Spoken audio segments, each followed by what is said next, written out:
Hi, welcome to my podcast. It's called Late Night Video Chats, and it's where I, your host, Jolene, will be talking to you as if you're on FaceTime, as if you're just talking to one of your friends about any deep conversations or personal, mental, anything.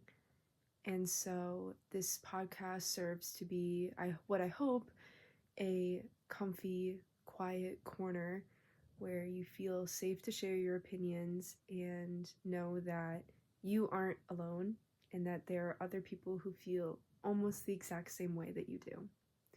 So, this week's topic is going to be why comparison is the killer of joy. And these podcasts are just going to be unedited. As long as I'm going to want it to be, hopefully, I'm aiming for around 30 minutes to an hour. Maybe you can listen to it while you get ready for the day. I don't know. But I just wanted this to serve as a nice, quiet, peaceful break from the bustling moments of social media. So, why is comparison the killer of joy?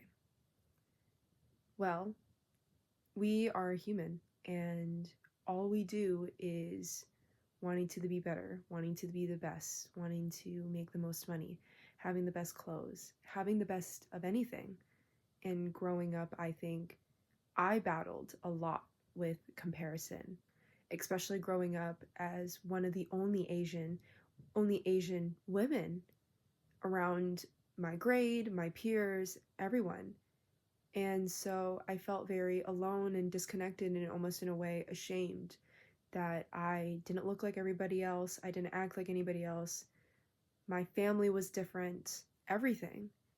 And it really put a dread on my childhood, I feel like. And I grew a lot of resentment for myself. And I didn't like the way I looked and I didn't like the way I acted. I hated that my family wasn't like the rest of my peers, and I didn't get to share similar relatable stories that everybody else could laugh at. I had no idea what was going on.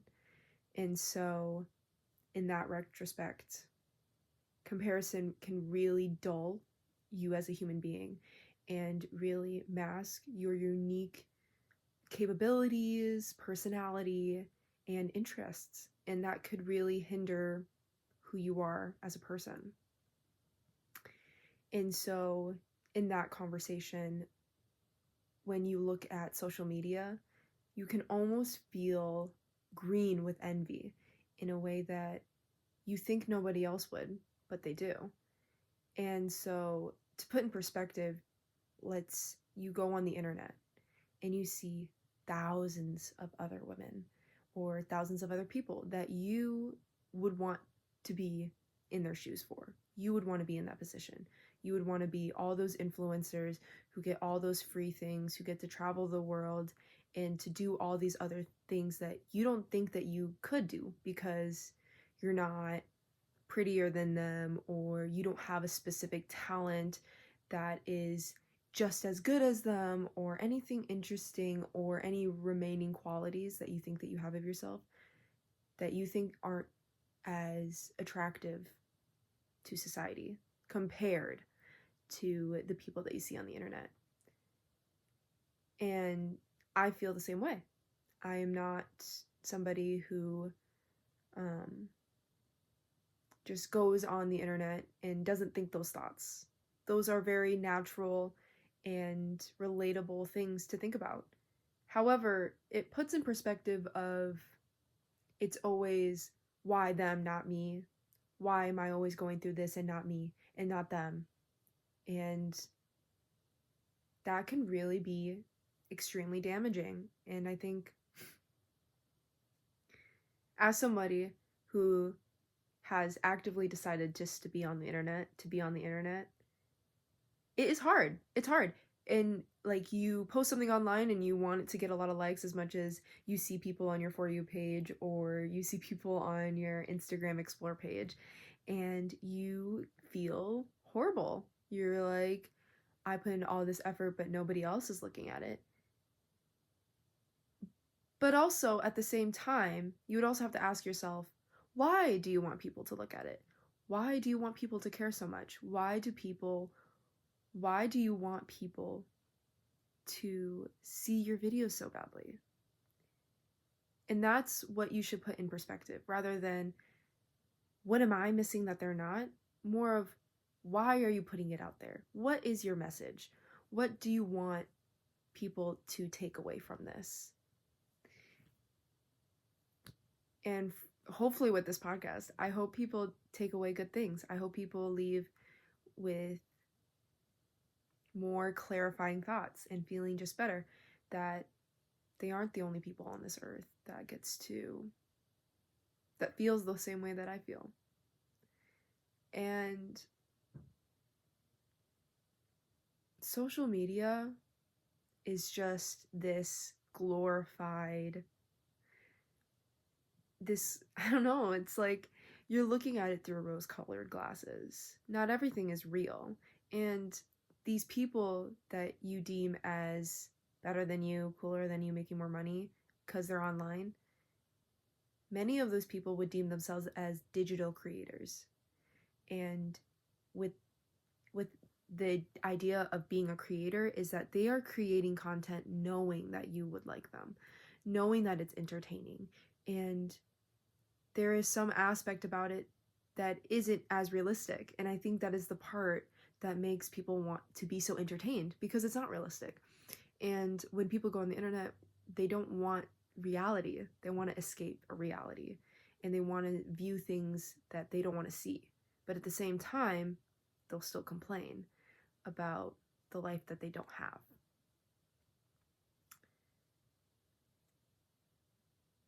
And now, I'm not necessarily saying delete your social media accounts, stop trying, don't post, or who cares, post all you want, and no one, why does it matter, all these likes, blah, blah, blah, blah, blah.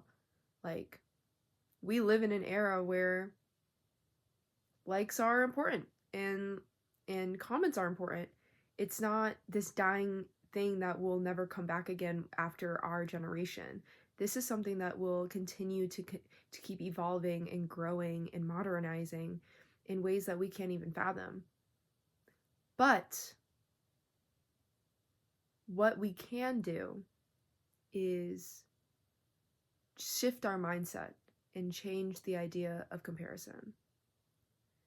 Now, for me, I used to be a quite negative person. I always looked down on things. I wasn't someone who was always optimistic and looking at the better things. I was always gloomy, and I always just wanted to give up. And it was just like, well, that's it. Let's just head out, and why does it even matter? But it matters a lot. It matters a lot. And the things that impact you and make you feel things negatively, there's a reason for why you feel like that. There's a reason why you envy people and that you have these more negative, deeper thoughts that wouldn't necessarily be nice to yourself or other people. And to change this mindset, to shift this mindset into something that is more pliable and has room for growth for the mindset, is motivation. Comparison is really just on the other side of it. Its twin sister is motivation. Because while you'll probably always compare yourself to people for the rest of your life, you'll always compare yourself to the next better thing. And that is something that is within human nature. It's completely normal. But complaining isn't. And moping around isn't. That is not natural. That is a product of how you feel about your environment. And so what I would say to that is to try to just take a step back. Not literally, sometimes physically taking a step back in your environment and just looking around, being like, well, what do I have that I like about myself? What do I do that is fun and enjoyable?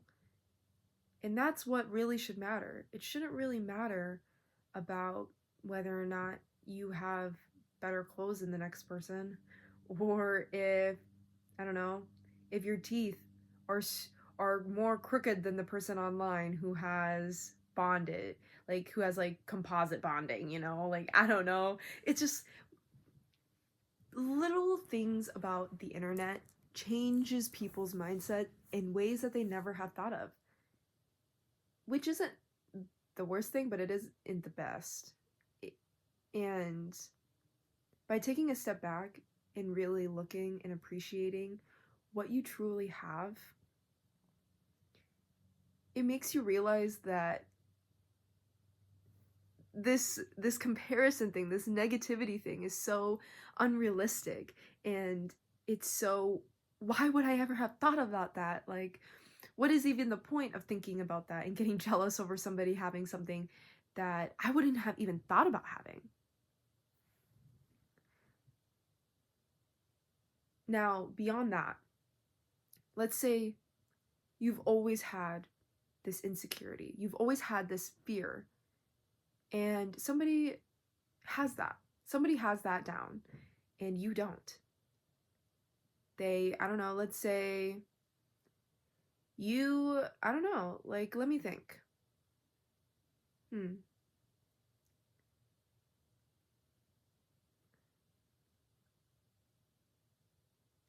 Let's say somebody has, I don't know. Let me think. I'm sorry. See, this thing about podcasts are, I like to articulate my thoughts a lot, but I don't like writing a lot of things down because I feel like writing things down sometimes, I get a lot of pressure to read word for word. And so I usually just have like a little mini list of things I want to talk about. But when it comes to examples and things of that sort, I kind of blink. Um, I blank a little. And so I'm trying to think. Okay. So let's say you, like, you are,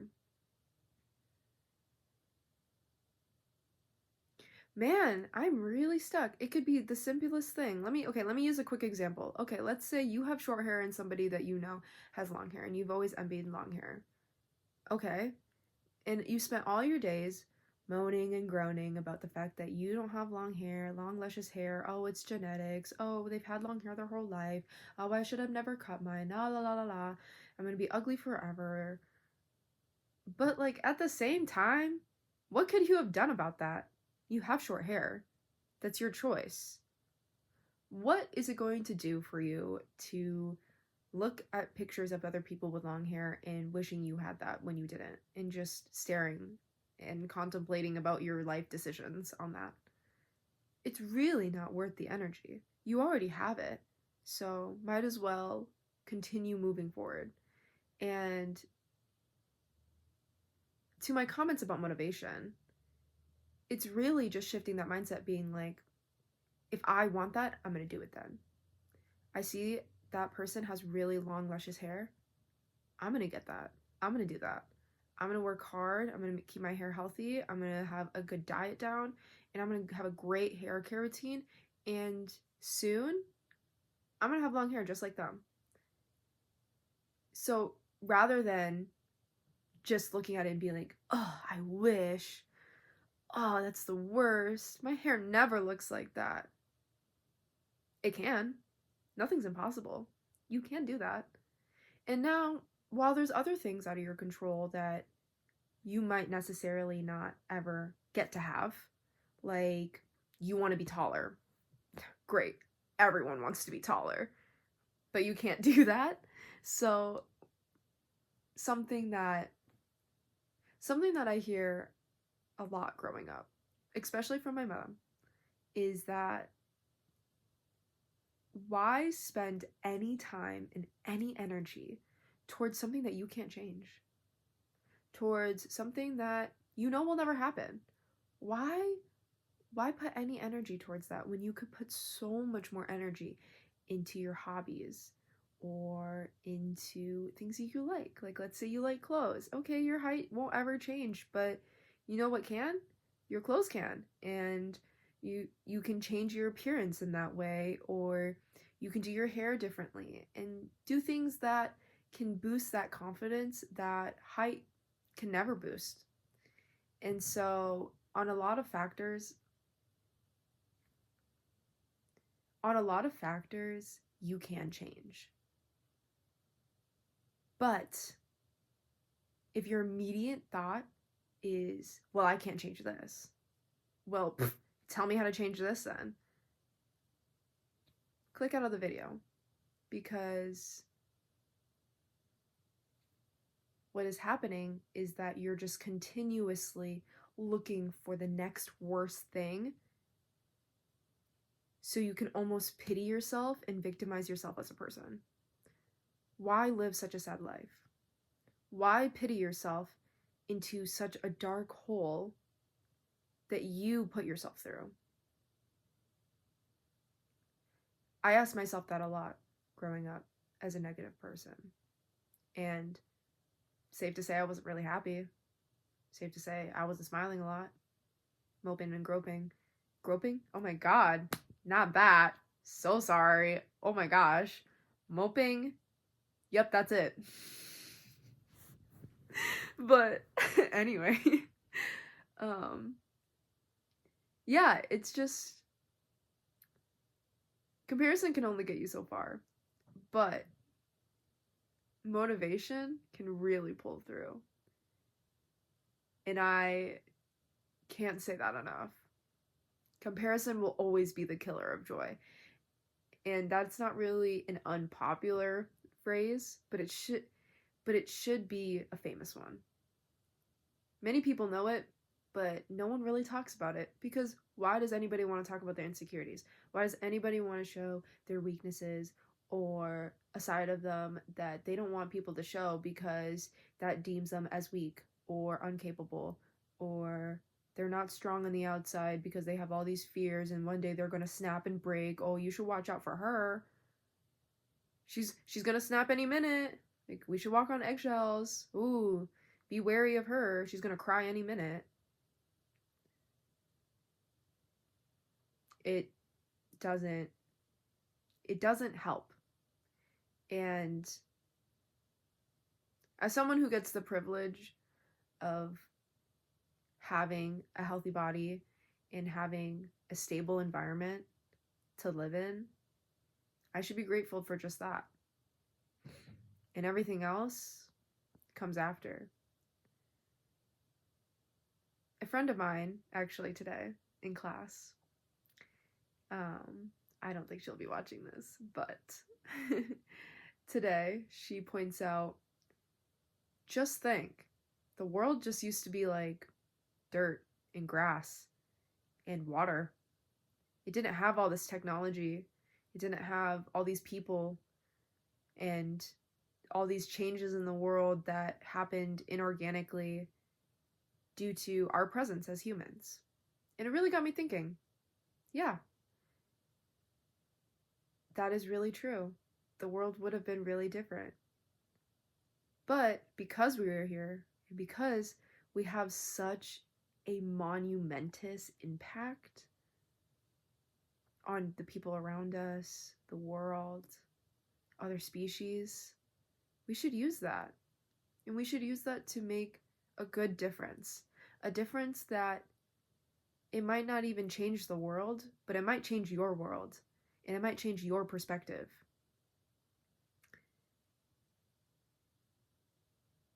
And if you clicked on this video thinking that you would find a solution on how to stop comparing yourself, it's the wrong video.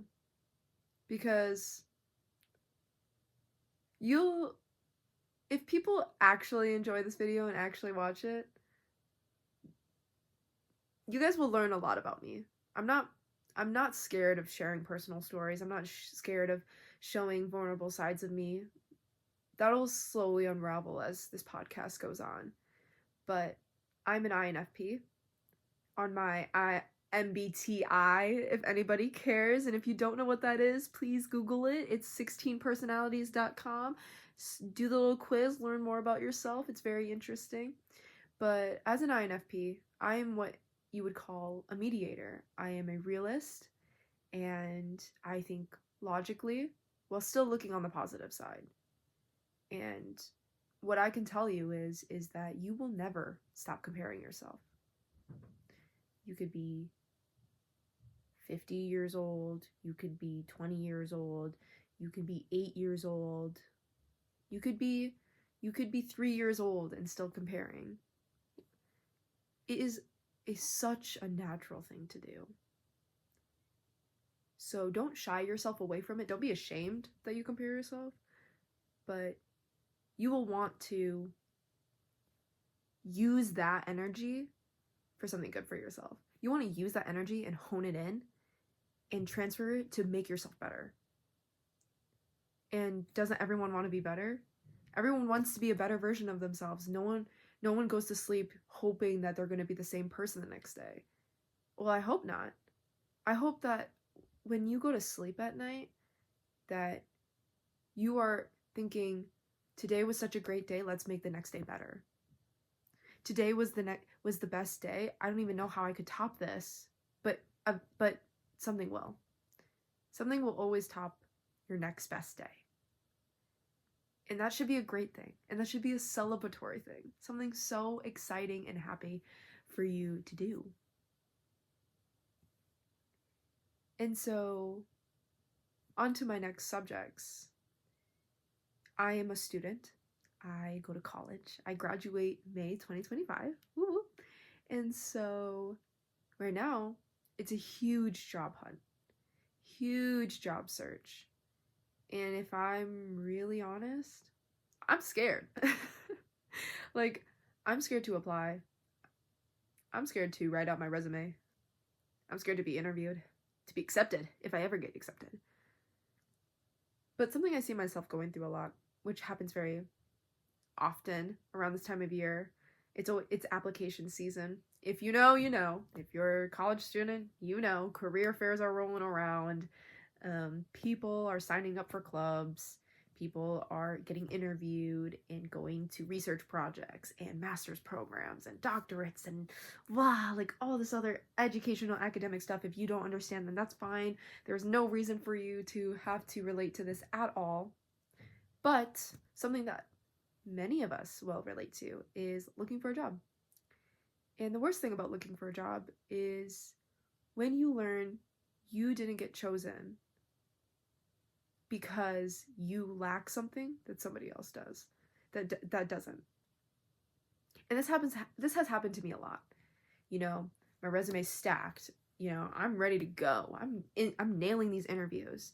But at the end of the day, I'll still be beat by somebody who has 5 years of experience, who, you know, goes to a better college and their courses and their work is better. I can always be comparing myself to those people. But what I do with that information is learn how to be better. How can I be a better interviewer?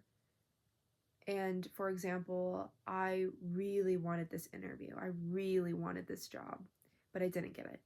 The reason why I didn't get it was because I was so nervous out of my mind. I was just talking for hours and hours and hours. And the next person who came after me spoke eloquently, straight spoken, very direct, and laid all the facts out. And she got chosen.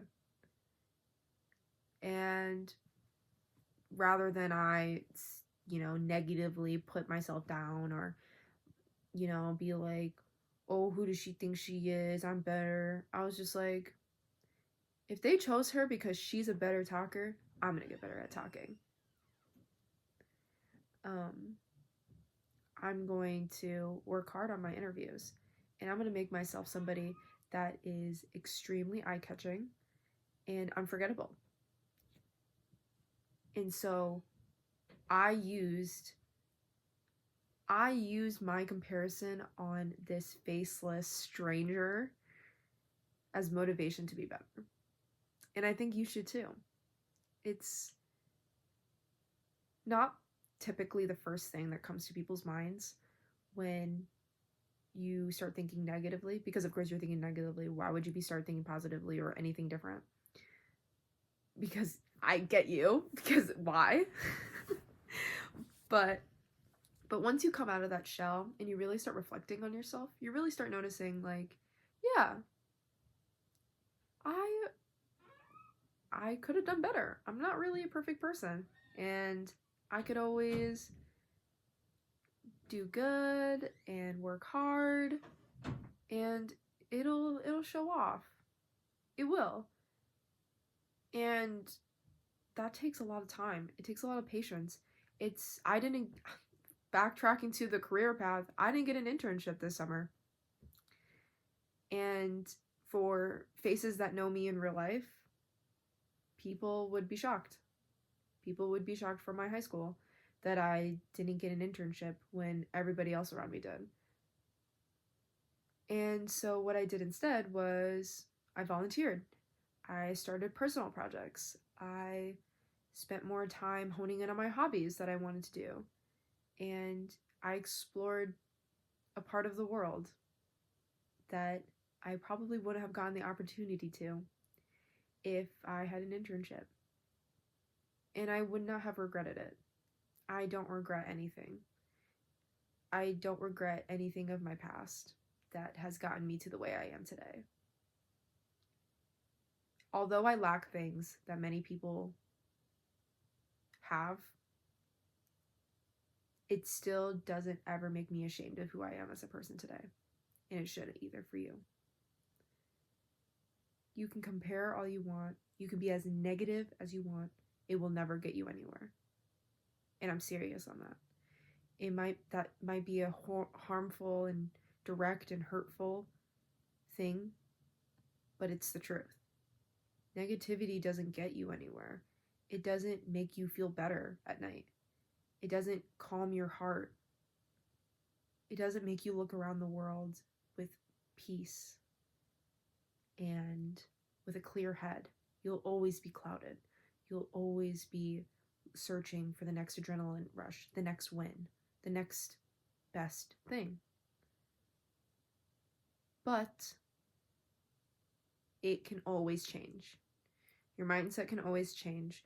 You can always change. And if you don't enjoy the way you are today, you can change it by tomorrow. And what I mean by that is, if you always feel like you're a negative person, if you always feel like you're comparing yourself to the next best person, but you don't want to do this anymore, you want to be better, start. And you don't even have to get up from your bed. You don't have to get up from your chair, nothing. All you have to do is change the way you think. I will dive on to this in my next podcast, as I will be wrapping up this one.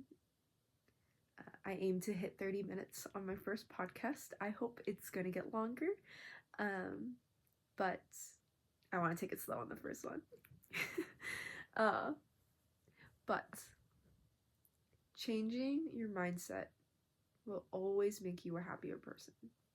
Believing yourself will always make you a happier person. You can fail and fail and fail, but if you learn from what you think made you fail, you'll always succeed. Even if it's not in society's measures, you know? You get a D and then you get a C. Okay, C's aren't really that good, but you got a D last time. You scored 10 points better than you did last time. And I think that is the greatest accomplishment that anybody could do, because that means that you did better. You did over 100% better than you did last time. You could give it your all your first time, fail, and then you give 200%. It'll always be a little better, even if it doesn't feel like it, even if the world is crushing you down. But just know the negative feelings and the pain that you feel from looking at other people and wishing you had that will never make you happier, will never bring you peace. At the end of the day, it's you yourself who will only be able to make yourself change. You can see your therapist, you can see your doctors, but who will put you there if not yourself? Who will not crawl out the hole but yourself? People can help you, yes, but your physical self is still going up. Whether you believed you had any part of it, you still had a part of it, and it was still yourself. There's always time to be better, and you will always compare. But with the switch of a mindset, I believe that we can make a huge change. And that is the end of my late night video chats. I hope you enjoyed, and I will work better on my pausing.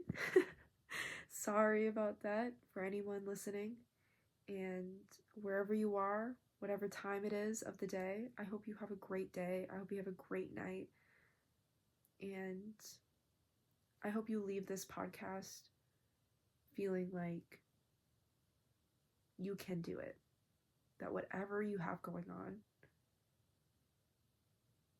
that it's going to work itself out, and that nothing is ever temporary. I'm sorry. Nothing is ever permanent.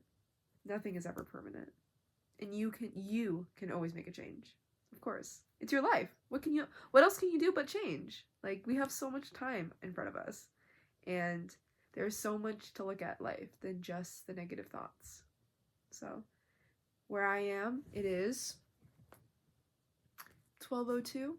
I hope everyone has a good night or has a great day, and I'll see you guys on my next podcast. Bye!